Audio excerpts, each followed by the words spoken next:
All right, we are back. Welcome back to the Look Mum, I'm Hustling podcast, episode 85, live and direct from Sydney, Australia. I was going to say the cave or warehouse. We have to name it something. It's not just a room. It's not just a studio. I call something it like much more. the pod room, a bit like how... It's literally just the most basic No, thing. I know, but like it makes me think of the pool room from the castle, right? Because Okay. War room. yeah, the war room, the Not- pool not room, much, the pod room. Not many battles get decided in here, though. No, just battles with ourselves. Yeah, the worst kind. But like every time I get a little something, I'm just like, oh, this can go in the pod room. I have to make it. You know, how people have the name of, not the name of their house, but they have like a nickname for their house and the plaques at the front. Yeah. We need to do one of those. Little Something something on the door. Something mum related. Yeah. When are we going to get the mums on? That's a good question. Your mum's coming to visit us in... Who are more hustlers, our mums or our dads?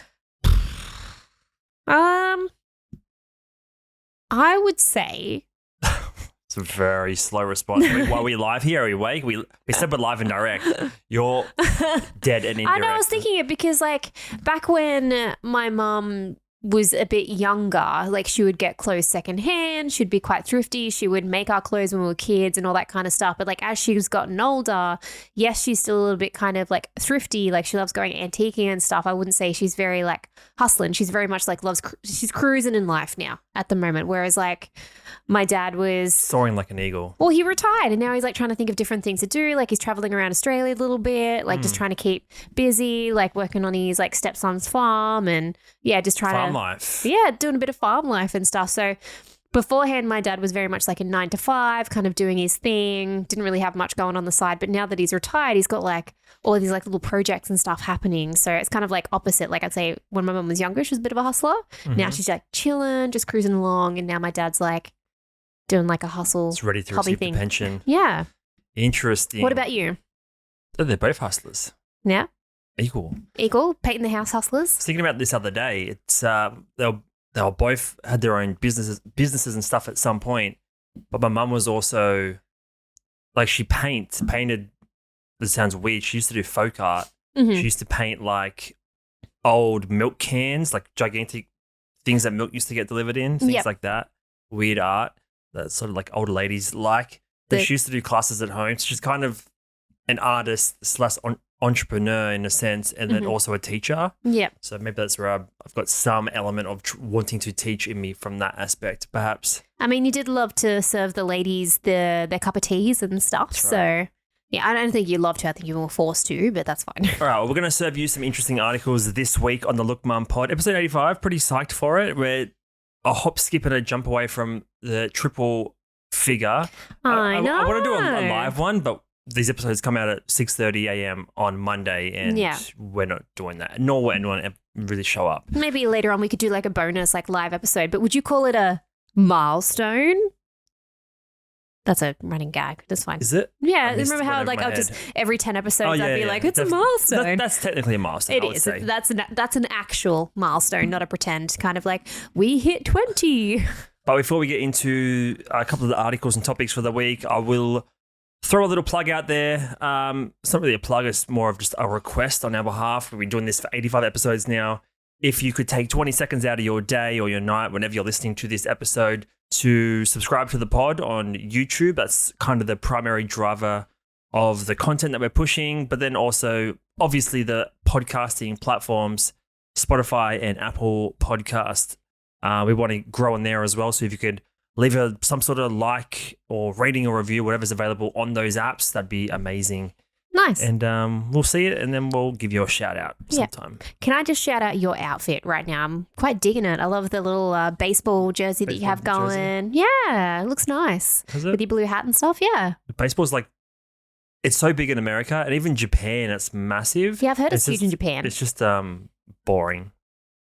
Yeah, but It's kind of fun when stuff happens, but a lot of the time it's just a lot of it's like golf, just right? swing and Like miss. it's just they hit the ball a lot more in golf. In baseball, it's like you can miss it a bunch of times. Anyway, on to this week's topic. So you want to talk about TikTok or you want to talk about X? We haven't talked about apps for a little while now. I know. It's actually a bit of YouTube news as well. So we'll try and potentially touch on all three. You pick and we'll go down the rabbit hole. All right, let's go for X. We haven't really talked about Twitter, X, or anything like that in a while. Okay. All All right, bring it up. right, bring it up. All right, so X, formerly known as Twitter, has shared its vision for the future of the app and what it's going to look like going forward. They have put forth the idea of it's going to be an everything app where you can basically buy and sell and make phone calls and upload videos and literally literally in everything scraping app. the surface of what you can actually do on there. Obviously, communication, text messaging, all that sort of stuff. And there's a bit of a trailer out per se about what you can do and what to expect. Now, So- question: is it better than the trailer that Mark Zuckerberg put out for Meta? Which one was that? It was like when he was doing like the VR, like he was talking about it, like with the kids, and that's fine. Oh, I can't remember. That mustn't have been very good. No. There was a video, but it looks like it's no longer around. Give me a second. You talk for a bit. No, yeah, it was like it was only a joke because like apparently the Well, I was going to type in X video, but X video is actually a porn site. Yeah. So I can't really Is it? type that in. the more you know. X promo video. It's going to Yeah. bring a bunch of maybe just turn the screen off for a hot second. Yeah, while you try to figure that out. But usually these promo Yeah, it's videos not- don't yeah. always Just go as I well. intended. Yep, you know. never mind. Bring it Okay. back. We Alright. won't search Okay. X video. Do that in your own time. Well, why don't you go Twitter X promo video? No. It's more people are searching for pornographic websites than they are for Twitter Fair enough. news. It was probably getting trolled, which is why it's probably taken out. This could be a reason. Might be why he named it. Basically, they've uploaded a video. It's just a trailer of all the different things you can do in the app. So we'll touch on some of them. They're kind of in text form here, which is a bit more family friendly, Fair enough. safe for work, perhaps. So in the upbeat, this is from socialmediatoday.com. It's a fairly typical upbeat presentation for ad partners, though most of the new features are not game changers in the video. It highlights long form blog posts, so obviously a lot longer than the Yeah. traditional tweet length. Mhm. Listening to spaces in the docked player while engaging in the app. So basically like a live, what was the app you used to use? Clubhouse? It's a Clubhouse style conversation, Right. and that'll move to the top of the screen or just in a certain dock position on the page while you're engaging with the app. Video calls. Yep. So it has So- that sort of FaceTime element. Right. So I'm just trying to think of like similar. So if you have long blog posts, you've got like Substack with so far like a podcast app with Skype. Well, yeah. Yeah. So you're good point. So you're just a traditional website or Substack long form blogs. You're Yep. incorporating what was the app I said a second ago? Clubhouse. Goes over my head. Clubhouse style conversations. You've got video calls, which So- I imagine it's. I don't know if I have your phone number or if it's like a WhatsApp or FaceTime type Or it could be deal. like a Teams sort of style But it's more how they're calling you through Yeah. like a phone number Gotcha. or just your Twitter handle or Twitter something. handle, yeah. Interesting. money transfers. So obviously some banking elements. That makes sense because he started PayPal, so he's got like some sort of footing on how to understand that. Yep. Creator subscriptions. Mhm. So a lot of platforms do this now. I didn't even realize Instagram have this for some creators. You can actually subscribe for a monthly fee and get a bunch of benefits. Obviously, So- YouTube was the founder. So Patreon sort of style incorporated. Yep. Yep. Product listings in app. So Shopify. E-commerce. Yep.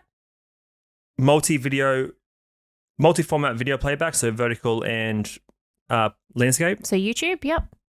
Creator ad revenue share, YouTube job listings, which will be basically Hiring. like a Seek Yeah, type of deal. Careers where you- page.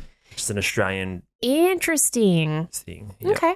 All right. Yep. All of these have already been released in some form, though in-stream payments and shopping, two of the elements of Elon Musk's Everything app, both seem unfinished. That's very interesting because like the whole idea of these apps is to like keep you on there for as long as possible. So Oh, yeah. one way to keep you on there Just is to to like offer do everything everything available online. Yeah, exactly. It's pretty interesting. One-stop shop in a way. Yeah. Interesting. Okay. Like you might, I don't know, like watch a video, then jump on a phone call with a friend telling them how good it is. And then in the middle of that conversation, they're like, oh, you owe me $20 for that thing. And you transfer them the money. And then it's pretty interesting. Yeah, just to all keep you on there. I wonder if this is going to just, like you said, these apps want to keep people on the platform for as long as possible. Mm-hmm. if the screen time, you get that screen time notification on your phone, it's just shifts from all the other apps over to X. Yeah, and if you're like a content creator, right? So you do long blog posts, you need like a fan base, you want them to come to somewhere where they can subscribe and sort of give you money, you can monetize, you can put videos on there, you can contact, like it's pretty much like an all one-stop shop. Like, and a creator as well, like you have products that you can sell on there. Yeah, like Venmo is like the money thing that's popular in America. Yeah. This is what's interesting now because Threads has dropped off tremendously. Yes. It's really had a huge downturn. It might come back a little bit, I don't know. But they kind of came out as the Twitter or the X alternative. Mm-hmm. But now there is no Twitter in that sense anymore. No, Twitter is dead.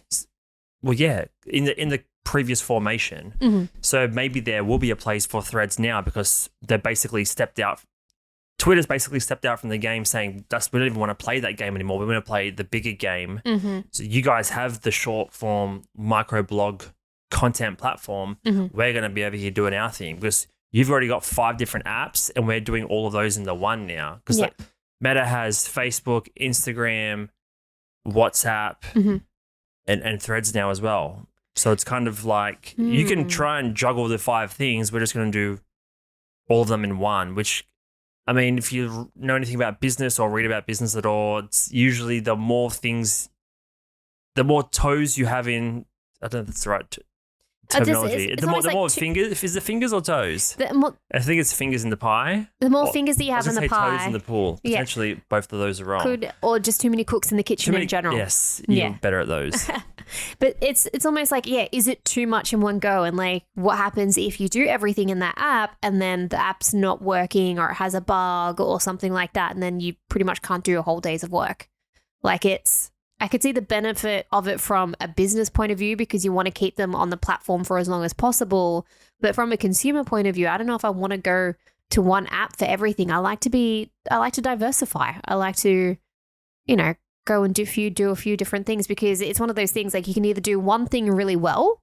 That's what I'm saying, yeah. Yeah, one thing really well, or you can do multiple things okay-ish. Like I'd prefer to do that one thing really well rather than just having like a decent experience on everything else.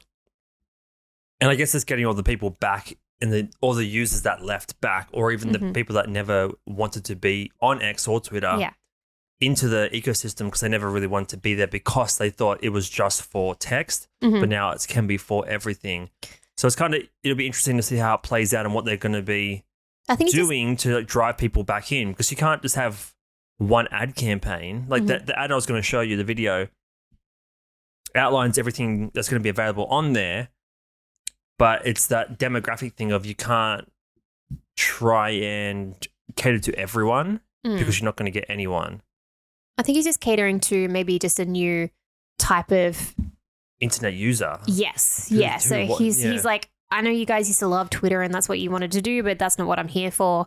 I am now creating a new space for a new type of person or new generation or whatever it is. Or like I'm going to shift their entire online behavioral experience and just basically divert them from how they used to use social media into the new way that I see social media being. And wasn't that the whole point of creating like the metaverse? So you go to one place to do everything. You do your shopping there, you do your banking there, you do your social calls and all that kind of stuff there as well. Like you do everything in that metaverse, just virtually. More decentralized though. This would not be decentralized. No, but it's kind of like that sort of, but in like an app rather than like it's sort of like they're trying to create similar things, but just in different ways. I think like you said it perfectly. They want to give you no option or like minimize your options in terms of going elsewhere. They want to keep you on the one platform for as long as possible by offering every possible thing you can do on the internet in one place. Yeah. I don't know if I like it. We'll see. I like it. I mean, in theory, you like saving time. Like you're thinking. Do you want to go to the candy store and then the kitchen store? Do you want to go to this store, or you just want to go to Big W and get everything? It depends on the person, right? Because sometimes you'd like to just go to the small boutiques and do the one thing that they specialize in because you want that experience. Too much time in and out. Yeah, but again, that's like the time poor person or the person that loves the vibe and the experience. Like it's two different things. They're two different people he's catering for. Okay, I see both sides of the argument. So that's what's coming, and I don't think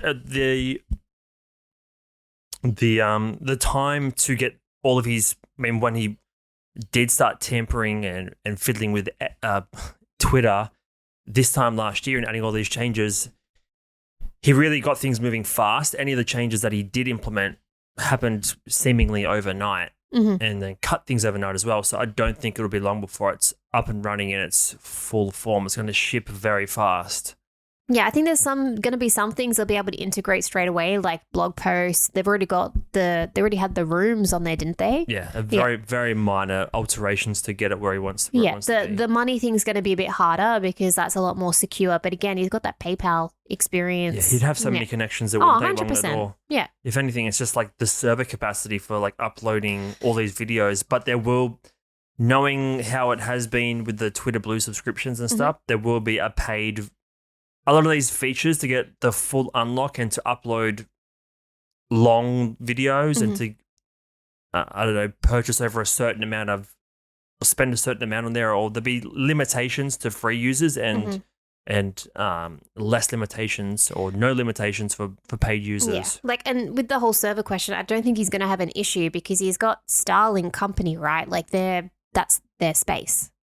Is it though? They just provide internet service. They do, but they've got satellites and all that kind of stuff. So like that tech space, having that physical hardware aspect, so physical hardware servers, I don't think that's going to be an issue for him because he's been in that space for a while. Okay.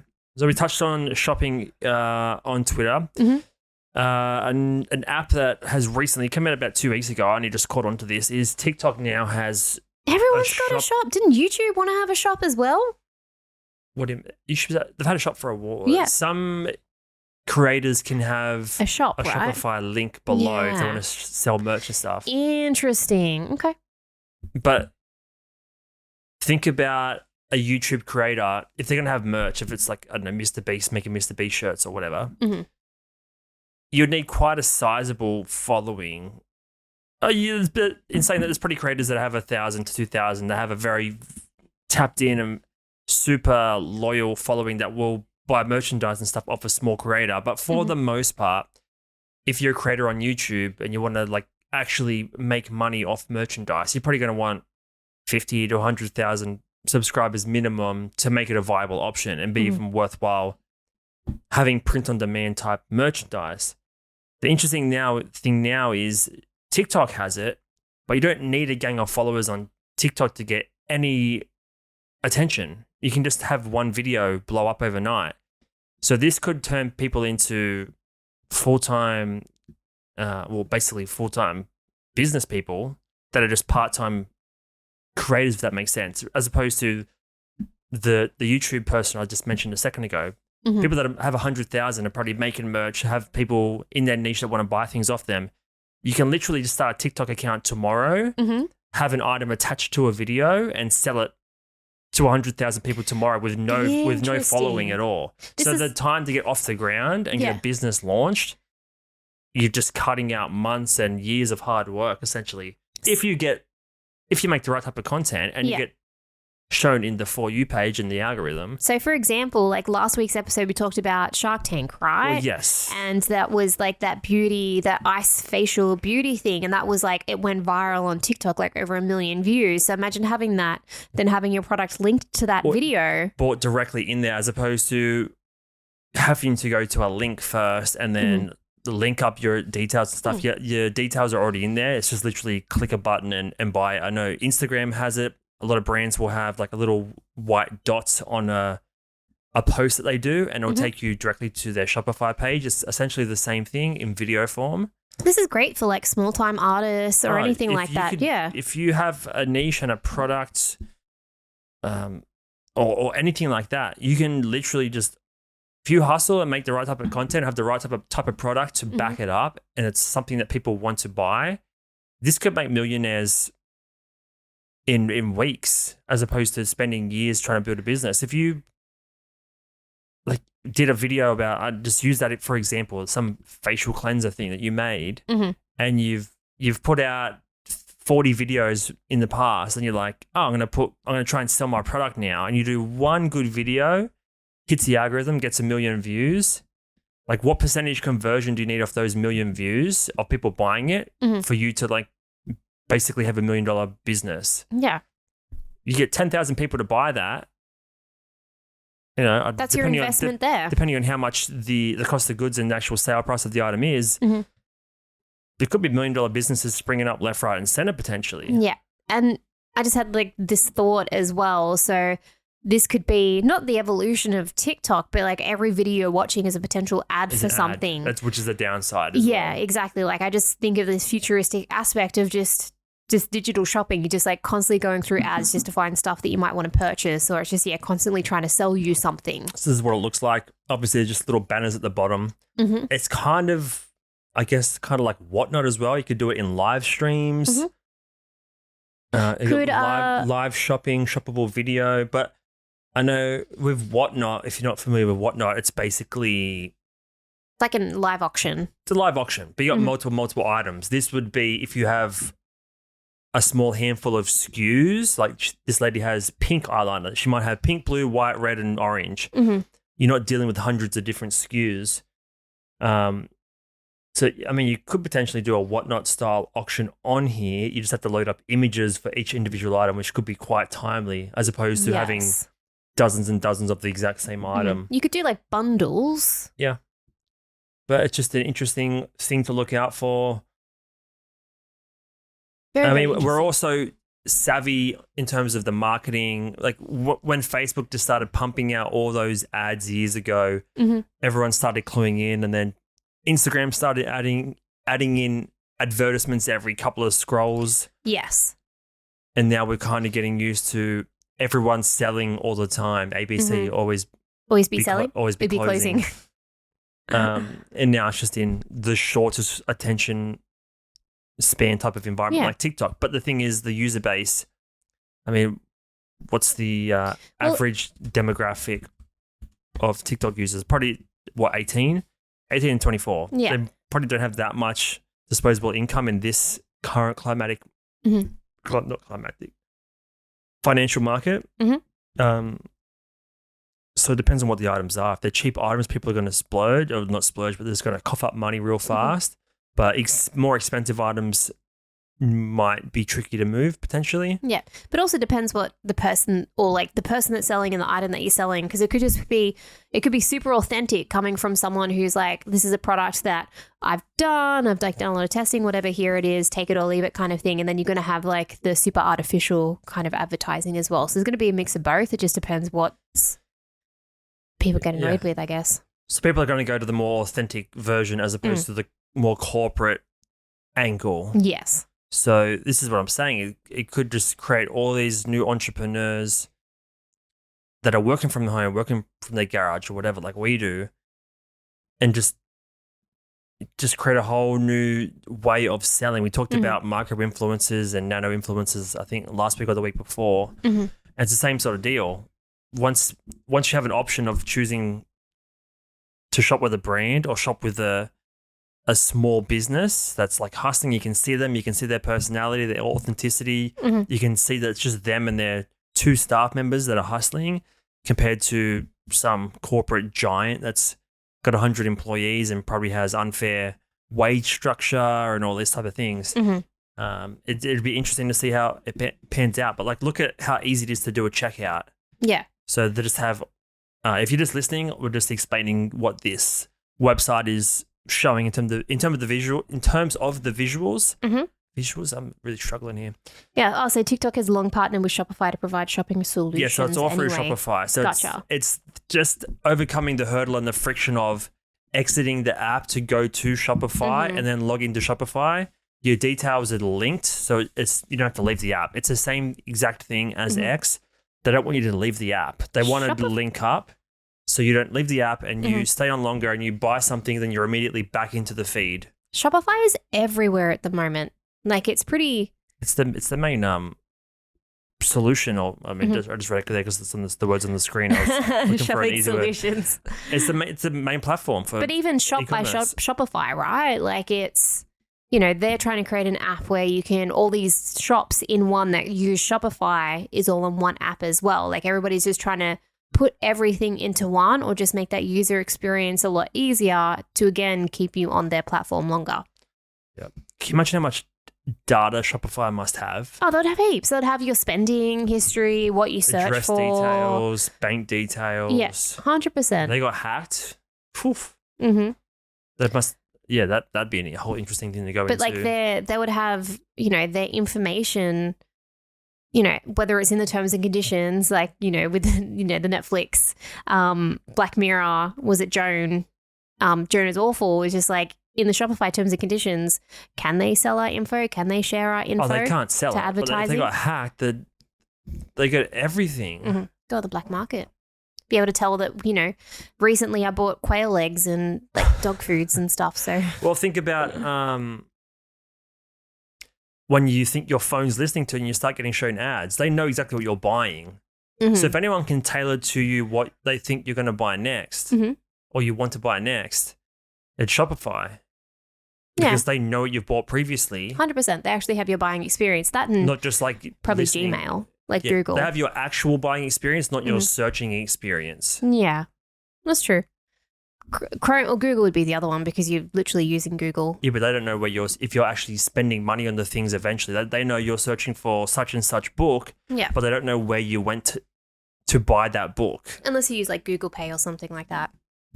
Okay, you're just finding workarounds for all of my suggestions. And the other big news this week has been the YouTube I don't know what it's actually. Some sort of YouTube creator news. I haven't actually looked into it too much, but I know Right. it is a big deal. Mm-hmm. We'll hit the news tab on Google. 5 new creator tools YouTube just unveiled, including an AI video generator. Because they've slowly been integrating this stuff because they had the subtitle integrator and Yep. I think it's going to little touch things on like that that. actually. Yeah. So this is from zdnet.com. Mm-hmm. 5 new creator tools YouTube just unveiled, including an AI video generator. The video platform doubles down on AI with 4 new AI features and a new app. Okay, here we go. New app. Okay. So many social media platforms like TikTok are taking precautions to limit the proliferation of AI-generated content. YouTube, however, is facilitating the creation of AI content on its platform by adding a new generative AI feature, including Dream Screen, a feature that allows users to add AI-generated images or videos as a background for YouTube Shorts. Tell me more. Well, what do you need to know? It's an AI green screen Gotcha. Okay. for shorts. So you want Gotcha. to make a short video on this back wall where you have a Mhm. curtain and you want to talk about puppies. Then you can And have a then cute, like, you just literally would just type in backyard full of puppies. yeah, fair enough. Because I know I've seen some green screens and it just looks pretty, not shitty, but it's just like it's very fuzzy around the person's head. So Well, I'm assuming this is going to be a bit better quality. No one cares though, because there's so many videos like that on. Was that a fart or? No, it was the chair Chair screen? I moving. was like, if you just did a fart on the pod, I'm ending it right now. No, it's the chair. Okay. There we go. The chair Alright. again. Yeah. Oh, you threw me off with that. Green screen. You see a lot of green screen shorts and TikToks, and it is fuzzy, but no one really cares because Mm-hmm. they know what it is. No one's under the illusion that you're actually there or it's going to be a perfect green screen. So it's going to be the same here. Stop doing your mouth closed yawns. Sorry. We've talked about this. I know. Mouth closed yawns. I know, but not Bert. Bloody Tom Segura got called out. I'm watching you. You're farting and yawning all I've over been the place. tired. Hey, we're all I've been tired. hustling all day. Hey, we're all tired. Mm-hmm. A demo of the experimental feature shows that users will be able to type in a prompt of what video or image they would like to use as the background for the shorts. In the video example, a user types panda drinking coffee, which is obviously not ever happened in real life before. No. YouTube also incorporated AI to help creators better understand what content to make with a new AI Insights feature, which will give creators video idea suggestions. I actually seen that today on my YouTube Studio app. Oh. It told me, it said basically we need to make shorts. Like, what are you doing? Fair enough. We do know that. Try and see if I can find it. Keep talking while I'm doing this. Here we go. Didn't have to talk that much then. Or do I have to keep gone, going? You found it? Basically, if you make any YouTube content, there's a YouTube Studios tab, and it will basically give you analytics and stuff like that. Yeah, and it gives you like tips and. And this one just said use info. AI to create shorts ideas, and then it gives you a bunch of topics that are currently trending and stuff like that. Cool. So that's, I mean, it's kind of AI. It's more just like the search algorithm working in your favor. It's not creating a panda drinking coffee. It's more like a that's virtual AI. assistant in a way. Yeah. Yeah. So we have the background fill-in feature. We have the insights feature for making more content, which, I mean, it only serves YouTube's best interest for more course. content coming out, right? And similarly, assistive search and creator music, which is a tool that allows you to put music in your videos, will leverage AI to help creators find the perfect soundtrack to add to their videos, reducing the time spent aimlessly scrolling through music options. You would love that feature because you love to find the perfect. Yeah, but the YouTube ones are dog shit. Okay, fair enough. Yeah, no one uses those ones. And lastly, YouTube unveiled the fourth thing, because that was 3 so far. Fourth feature is AI will help creators reach larger audiences with an automatic dubbing tool. We talked about this previously. Yep. So it will dub videos from your original language into a different language, which is very cool and will help the proliferation and expansion of different creators into different markets. And the fifth feature is YouTube unveiled a new editing app called YouTube Create to enable creators to easily edit YouTube content from their phones. The demo shows a user interface similar to TikTok with stickers, sound, captions, and voiceover. So interesting. About time they did that. Yes. So a lot to take in there for YouTube creators. I know probably there's not that many creators listening to the pod, but I think it's beneficial to know what the people that you might be consuming have at their disposal. Well, it really seems like they're just trying to lower that barrier to entry, Yes, right? Like that's they're just right. trying to make it so much easier for anybody of all ages.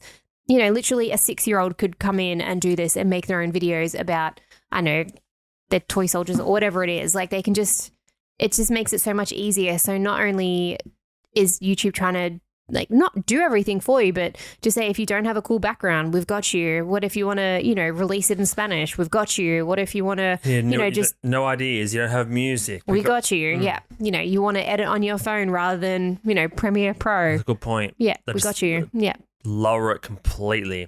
So the only excuse that really left is I'm just not interested. Yeah, exactly. Just not putting in the work. Interesting. There's not much more they can really do for you, right? They give you the revenue split if you pass a certain threshold. Yeah. Well, think about Giving you how. idea. Like I don't know if you have.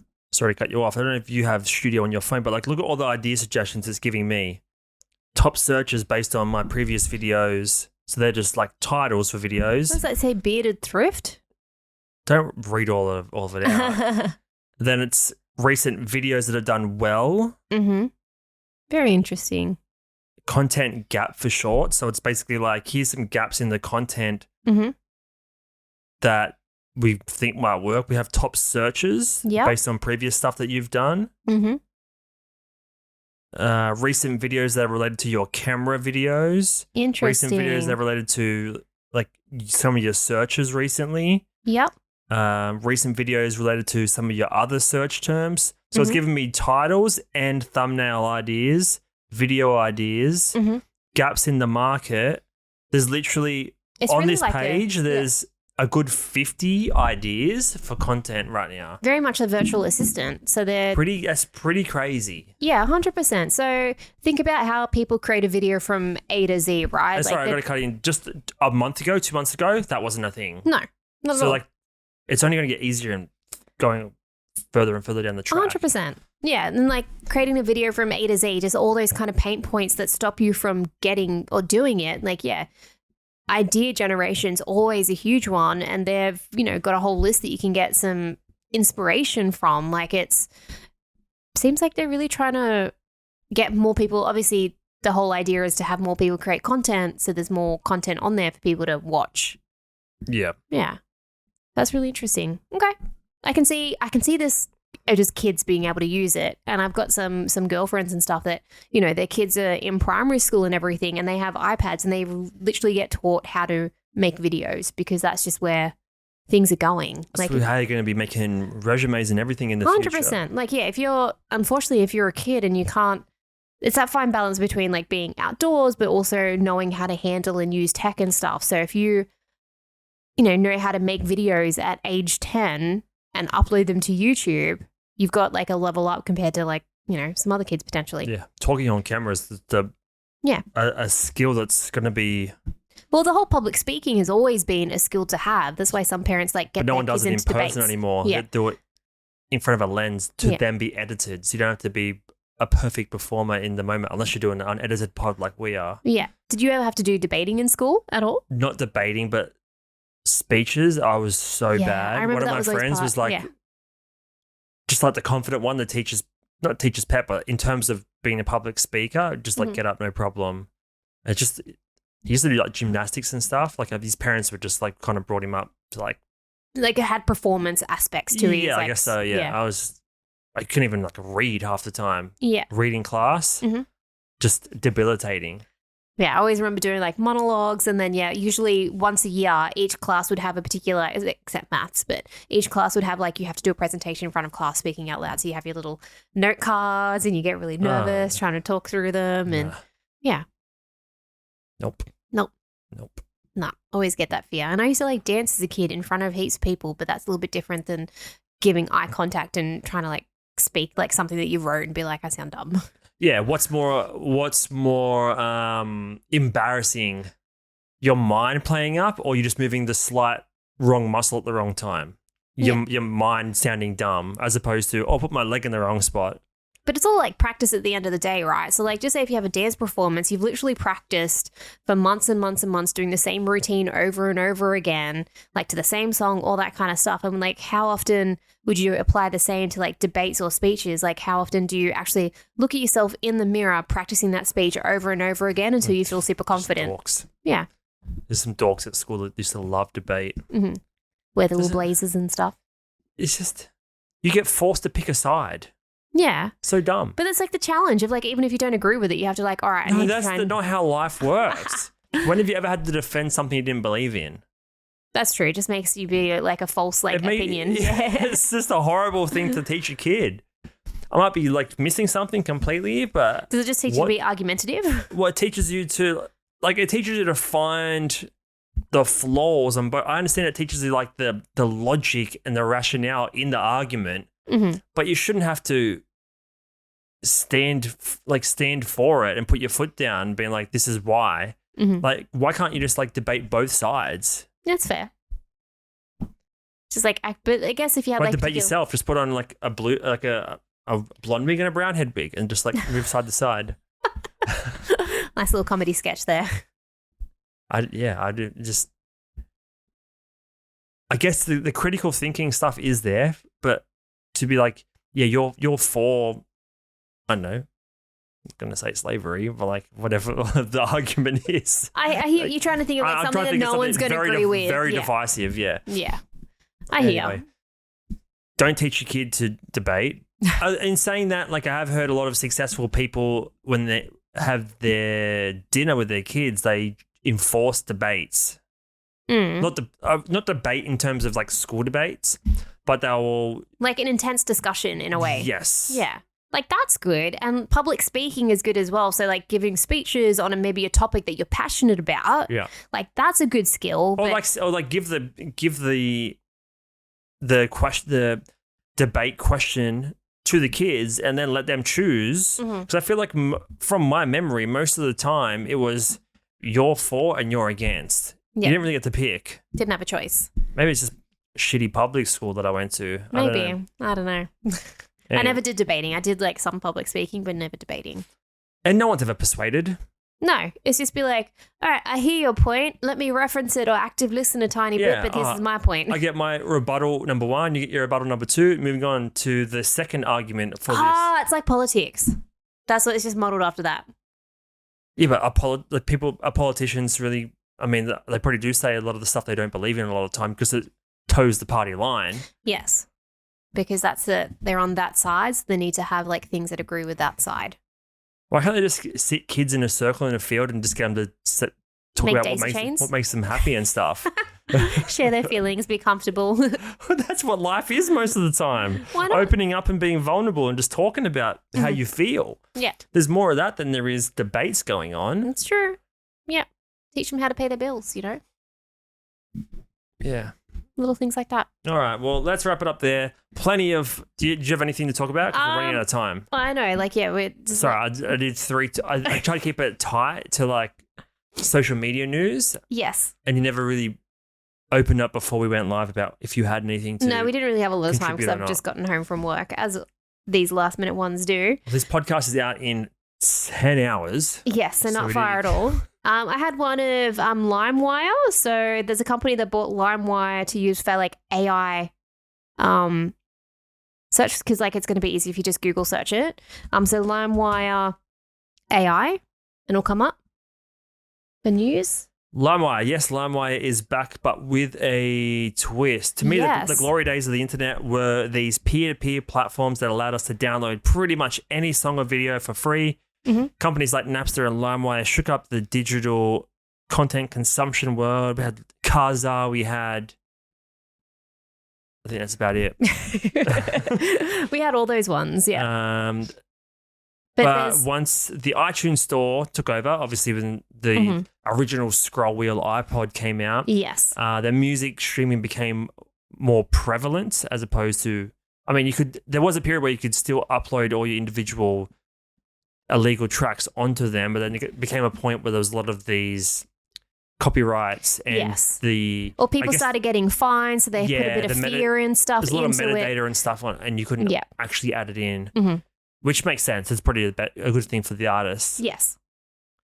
These platforms disappeared, but recently LimeWire has relaunched as an AI-focused content publishing and community platform under the banner of a LimeWire AI. So this company bought LimeWire because it has such a good, but like people loved LimeWire, right? So they purchased it because of that fan base behind the name. So then when they're launching their product, the name's already out there. You just People tap know what into it is. nostalgia, despite it being a different product. Exactly. So you're just leapfrogging 12 months of brand recognition and awareness. Yes. Smart play, I guess. It's very, I thought Especially if the demographic is like 30-plus-year-olds that grew up with it. Yeah, 100%. LimeWire AI Studio is now live and it's turning heads with its initial focus on AI-generated image content.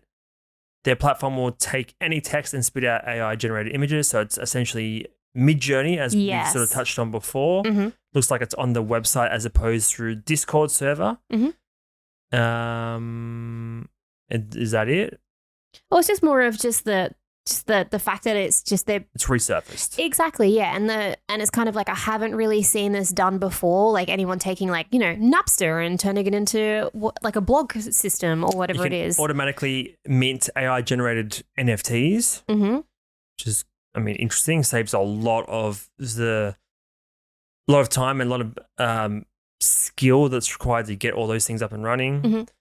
Subscription based, which is quite similar to Subscription fees. Midjourney as well. Okay, so it's got nothing to do with music anymore. No, which I thought was just an interesting thing. They purely purchased the name because that branding is Okay. already out there and people are quite familiar That's with it. literally it. Yeah. And the logo, it's always been a interesting logo. It looks very different to most other social media app logos or any sort of technology logos that are out there. Yeah, but if this is successful, right, I can just imagine people buying up names or logos and stuff and just rebranding it themselves because they were literally a site to download music and now it's for AI images, which is so, so different. So it'd be interesting to see whether it catches on or they're just trying to, like you said, play on that whole nostalgia feel to it. I think that's it. And over time, you can rebrand anything, Like X, like eggs. Twitter, Oh, yes. eggs. I was like, what did eggs used to be called? Chicken bowls. No. All right. We'll be back next week, episode 86. That was a bad way to end it. Thanks, everybody. Chicken bowls.